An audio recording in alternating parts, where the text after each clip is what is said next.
കുറേ ദിവസമായിട്ടുള്ള ഒരു ആഗ്രഹമാണ് പൊറോട്ടയും ബീഫും കഴിക്കാൻ. അപ്പോൾ വേറെ ഒന്നും നോക്കിയില്ല, നേരെ വിട്ടു തക്കോലം റെസ്റ്റോറൻറ്റിലേക്ക്. അങ്ങനെ ഫുഡ് ഓർഡർ ചെയ്തിരുന്നപ്പോൾ ഫുഡിന് മുന്നേ ഓർഡർ ചെയ്ത ഡ്രിങ്ക് എത്തിയിട്ടോ. അതിന് ശേഷമാണ് നമ്മൾ ഓർഡർ ചെയ്ത പൊറോട്ടയും ബീഫ് റോസ്റ്റ് എത്തിയത്. കാണുമ്പോൾ തന്നെ വായിൽ വെള്ളം വരുന്നുണ്ടായിരുന്നു.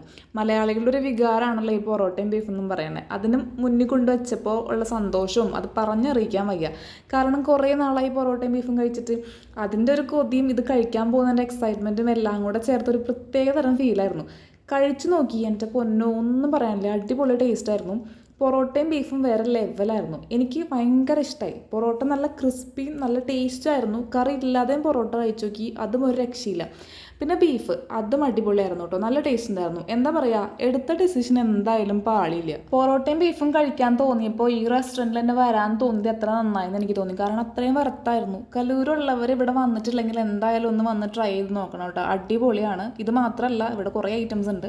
സത്യം പറഞ്ഞാൽ ഞാൻ ഈ ഫുഡ് പെട്ടെന്ന് കഴിച്ചു തീർക്കായിരുന്നു. കാരണം അതിൻ്റെ ടേസ്റ്റ് തന്നെയാണ്. നമ്മളിൽ പലരും അങ്ങനെയാണ്, ടേസ്റ്റുള്ള സാധനം കിട്ടിക്കഴിഞ്ഞാൽ അത് പെട്ടെന്ന് കഴിച്ചു തീർക്കാൻ തോന്നും. അത് ആരെങ്കിലും എടുത്തുകൊണ്ട് പോകുമെന്ന് വിചാരിച്ചിട്ടല്ല, അതിൻ്റെ ടേസ്റ്റും അത് കഴിക്കാനുള്ള ഒരു ഇഷ്ടം കൊണ്ടാണ് പെട്ടെന്ന് കഴിച്ചു തീർക്കുന്നത്.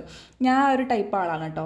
കഴിച്ച് അവസാനം ആകുമ്പോൾ പതിയാവും. കാരണം എല്ലാം കൂടെ ഒരുമിച്ച് കഴിച്ച് കഴിയുമ്പോൾ അവസാനം ഇര വിഴിഞ്ഞ പോലെ ആയിട്ടുണ്ടാവും. ഇത് കഴിച്ച് കഴിഞ്ഞപ്പോൾ എൻ്റെ അവസ്ഥ ഏകദേശം അതുപോലെ തന്നെ ആയിരുന്നു. അപ്പോൾ ഇത് കഴിക്കാൻ കൊതിച്ചിരിക്കുന്നവരുണ്ടെങ്കിൽ വേഗം പോയി കഴിച്ചു നോക്കൂ കേട്ടോ. അപ്പോൾ ബൈ.